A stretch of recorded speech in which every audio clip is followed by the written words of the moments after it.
Well, good morning. So it's Saturday. So of course I have on my overalls because that's my Saturday uniform. Um, since I did that video the other day, I've had a lot of thoughts going around, and I've had a lot of feedback, lots and lots of feedback, which is wonderful, and questions. And can you tell me more of the story, or tell me more about those patches that I found in the garage? So I've made out a little list so I don't get too far off track on what I wanted to share with you today. I want to keep this kind of concise and to the point. So I'll just start at what hit me the other day. Sophie and I were in here. I was working on this little mouse that I just sent off to Colorado, and it was Mousie number 102. So this has all just been such a journey, and as I've been reflecting and as Facebook memories pop up, and as she was sitting in here the other day, it's just all these memories have been flooding. And today there was a memory from 8 years ago, when I had first made the first doily page, and I want to explain about that. But to back up, Sophia and I were sitting in here. I was stitching at the table, and she was sitting on the floor with her little calico critters and her little supermarket, and playing and chattering. And she looked up at the dollhouse over there. She said, "Grammy, why is Eliza's Christmas tree still up? Don't you think it needs to come down?" I said, it's not technically, I put it up at Christmas, but it's really just filled with her memories, her storybook memories of her journey. And it was very sentimental for me when I was putting it together at Christmas time, because I've always said Christmas is a time of remembering. It's a time of sharing the stories. And that's when these little inspirations come to me. So I had taken what had been her little Christmas tree that I had flocked a few years ago. I just rubbed a little paint on it. I don't even remember how I did it, but I tucked it had been from Hobby Lobby or somewhere. So I took it out of its plastic stand, and it fit right in a spool of thread. Well, then the tree skirt became her tutu, and I added just all the little things that I've had in her display cabinet from just the very beginnings. The thimble that was what she cut out sugar cookies at Christmas time, or she used it in the spring for little wild violets as a vase. It's all the things that a mousie would do with a thimble. And I remember Xavier thought at the beginning, he thought these were trash cans, because people don't know what thimbles are. A lot of these children growing up don't see their parents using the thimbles to sew with. Then it had her little scarf, her little kerchief, and her shawl, the first one that I knitted. It has her little telephone that we had to find a phone when John Jacob needed to be able to call her when she was far away. So that is a little tiny phone. I think it says London on the bottom of it's a little metal phone. So that was her phone. And her basket that we didn't take it. We found it after we went to Martha's Vineyard, but we took it to Texas, to the prairie, and she collected bluebonnets in it. And so that was attached there. Then a sweet little card, teeny tiny. This was Eliza's first letter from our friend Lenny, who lives in New York. And we had become friends when I was in my blogging days. And she had a whole mouse family, and so when I came up with Eliza the mouse, our little mousies became pen pal friends, and I would send her little knitted shawls, and she sent me the sweetest little note. So that's on her tree of remembering things. And then I had these little decorations. Well, this one I decided to leave on there because it looked like Carrot the horse, who was her latest friend. Little character. So I got to thinking about that. Oh, and then the little wagon, her little wheelbarrow, not wagon. Let me set this down here. Her little wheelbarrow that my sister-in-law Bonnie had painted for her to look like Samuel Whiskers, his little wheelbarrow that they ran off with. And she had tied a bow on it, and And so, of course, I love bows, and I left it on there. Well, every time Xavier would come when he was little, he would try to take it off, and I would put it back on, and he would take it off. He's like, Grammy, I can't fit pumpkins in there if you don't take that bow off. So we went round and round. He was 4, arguing with a 4-year-old. So he would leave, and then I'd put the bow back on. So it's still there. Okay, so that was the Christmas tree ordeal. So then I go out the next day, and I'm out in the garage, and I find that old pillowcase, and it had the patches from the vintage handkersniffs on it. So I had made the pillow. This is what I was working on my treadle sewing machine back there. So I wound up getting this sewn together on my treadle and stuffed it and stitched it up. And so that's for Lula, Kate, and Eliza's little bed, their dream come true bed. The other patch that was on there, which I didn't think I had any more left of it, was a patch, a swatch, it's not even a corner piece, but this is what's left of the handkersniff that I made her tiny, tiny little kerchief so that she would have one like Tasha Tudor. I had just discovered Tasha Tudor, and I was just so taken by her. So the story behind this was, as I was thinking, well, I have more of that fabric, of that handkersniff, which we call them handkersniff because that's what Mrs. Tiggy Winkle calls them, just so you know, to clarify. So I feel I have more of that I made those. Then this morning I thought, that's the handkersniff that Xavier used when he was not quite 4. And I had always kept handkerchiefs in, these vintage handkerchiefs in my pocketbook from forever. When I was a young mommy, I always had one because in church, when you cry or you tear up, and you dab your, so I always had one in my purse. And so I had taken him to the doctor one day. He was staying with me, and it turned out he got a runny nose. It was just running. He said, Grammy, my nose just hurts. And we'd been to the doctor, and so I just reached out. I said, here, this is soft, and you can use that on your little nose, and it won't hurt so bad. So he would hold it, and he's just like, oh, Grammy, it just smells so good. It just smells so good. Well, he just carried it, and he would wipe his nose, and I would launder it and give it back to him. And he got in bed that night. And he crawled in the bed in the guest room, and I had come in to check on him. And he said, Grammy, and it was in 2 pieces. And he felt bad. He said, it just, I don't know how it happened. And I thought, I know, it had worn down, it was wearing down, and he had just given it a tug, and it went. Well, I was so sentimental. This is my grandson, using my little handkersniff. So I tucked that little piece that had come off. I just tucked it in an old book, and it was used as a bookmark, and, tucked this away somewhere. Well, when all this came about with this, let me see if I'm getting off track. Handkerchiefs, he used mine, tucked it away. Oh, so then I decided to learn to knit because I've discovered Tasha Tudor, and I want to knit a shawl like the shawls she always wore.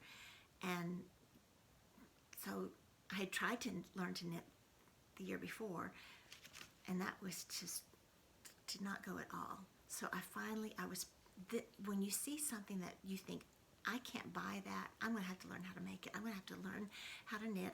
So I was Googling all the terms and all the stitches and all the things.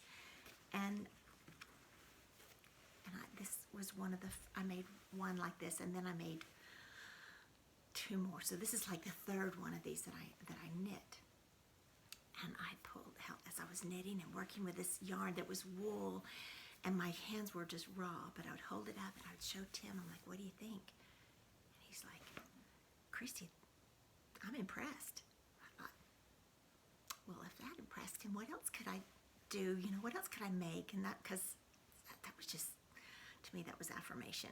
I was just, it really made me feel good that he thought I had done a really good job. So by the time I finished it, it was just like, wow, that was great. So, learn how to knit. I'm knitting these shawls. Everybody wants one, so I'm just making them and making them and making them. So then it comes where I have discovered the little mouse at my sister-in-law's house. I had asked her about, it was a whole thing. I had thought we'd gone to her house. She'd had a little mouse on the floor, which her home is so, everything is in its place, so there wouldn't be something there that wasn't supposed to be there. So I thought she had left a little mouse down by the baseboard, and I thought, that's just the cutest thing. That little mouse. And she's like, what are you talking about? And I thought, oh, she doesn't know. I've been reading these blogs, and they're all about the mice and the people, professional women, and having their little whimsy off to the side, their little mouse families.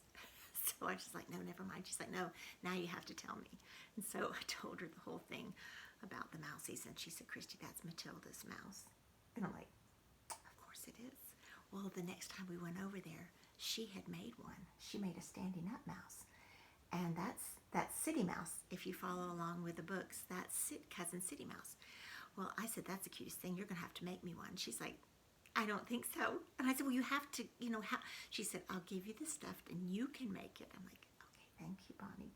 So I went home. It was on Easter Sunday of 2011. And I stitched and stitched and stitched and made this little Eliza mouse. So here she is now. It'll be 9 years in April. Well, then I got to think about how much I love Beatrix Potter, and all of her little mousies had clothes. And then I thought about my newfound love of Tasha Tudor, and so I thought, well, I will make her a kerchief. I found that vintage handkerchief, made her a little kerchief, and then I thought, I gotta knit her. Wonder how small. I've been knitting. I've learned to knit. Wonder how small I could knit. And I dug around and I found some wool that it was hand spun wool that Tim's first wife Nancy had spun the wool, and this is what I found, was this wool that she had spun. And then deep down in the big basket, there were these little pink knitting needles, like size 0. So I've always been crazy about miniature things, and I've always done everything in tiny, just forever. My poor mother endured. I didn't know where I came from. What was all this about? Everything miniature. So I was inspired, and I thought, wonder if I could knit something that tiny. And so that's when let me see if I can get it off the Christmas tree. Hang on.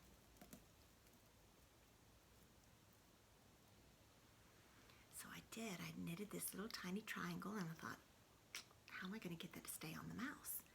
And so I'd found a company that made hand-dyed silk ribbons, and so they had one in the shade hydrangea, and I had just planted hydrangeas. So it's like this whole thread, y'all, if you can keep up with it. How one thing leads to another, and you never know. You didn't realize that was the beginning, or you would have remembered it better, and all the time frame of everything. So trying to remember everything. So I just attached that little ribbon, and then it would fit on her. Now since then she has a whole collection of little tiny shawls and different kinds of ribbons and things. So so I knit the shawl. Okay, reference, learned to knit, made Eliza, found the wool, tiny pink needles, I stitched it. Okay, so fast forward, we're having all these little adventures with this mouse and with her little friend John Jacob, who has gone back to live with Xavier, grandson. So I'm writing all these things about these things on my blog, and that's when my husband says, so April I made the mouse. That summer I'm writing all about these on my blog posts, and my husband says, you need to write a book. And that's when I say, I don't know anything about that. And I had taught school, and I had learned to knit, okay, and I'd started a blog, like my mind's going crazy. I thought, he said, no, I really think you should do this. And these stories, people are intrigued by them, and they're so sweet, and you really ought to write. You have a gift at that. And he was reading my blogs and posts, and so I don't know, it's in some video since I said something about, I wrote it all down. Well, this morning I went out to a cabinet that's out in the garage, and I found that. And I'd even said, you know, people think, oh, well, you've always painted, or you've been an artist, or you've been artsy craftsy. You could paint. And I had said, no, I've got proof it was bad, and I do. I have this is how it began. I don't know if you can see, but it was this was watercolor, and I was using it like acrylic paint, which is not good. And so that's the beginning of the painting, the process. But this is what I had written. I had written it all out on this watercolor paper, like the whole story. I wrote it out. Here it is. just wrote it out there, and I said, now here, I don't know what to do with this. and so from there, that was August of 2011. In November, I turned 50, and I had been thinking, what do you do when you turn 50? Do you just stop? I had stopped teaching. I'd been a Grammy. We moved to Franklin, and everything just kind of stopped. I didn't know if was I Grammy, was I Mama, was I teacher, was I Miss Christie? I didn't know what else I had in me to do, or that I could do, or what talents what was in there, and just little by little, and kind of searching around and skipping around to different blogs and different, seeing different creatives, going to a barn sale that fall in Franklin and seeing all these artisans, and I thought, oh, I think that jump started it. I was already dabbling in this and had written a rough draft, but I hadn't committed to it. And then I found the venue that I thought, I want to be there, so I've got to get this going. So then I thought, I wrote it down, now who's going to illustrate it? And that's when I started kind of flipping through and doing little painted, just, sketching, and then dabbling with the paints. And that's when I would take a snapshot of it, and I would email it to my mother. She would look at it, and she'd say, no, you've got to water those paints down more, and you're using them like acrylics. Because I hadn't worked with watercolor and had any success. What I dabbled in it was a mess. It was a horrible mess. So it really, I had to dig deep. So that's the beginning. And like I said, this was when I said that my hands were rough from knitting wool, 100% wool. My hands were raw, and I had ordered a jar of Tasha Tudor's moisturizing cream. It was Spring Bouquet moisturizing cream, and that would sit up on my little side table, and I would get a dabble of that and rub my hands and moisturize them. And then here's little Scout coming up, and she's sitting under me, and she's wanting to get the mouse that I've just created, and so I was setting Eliza up on top of the jar of the moisturizing cream. So that's why that's on the cover. This is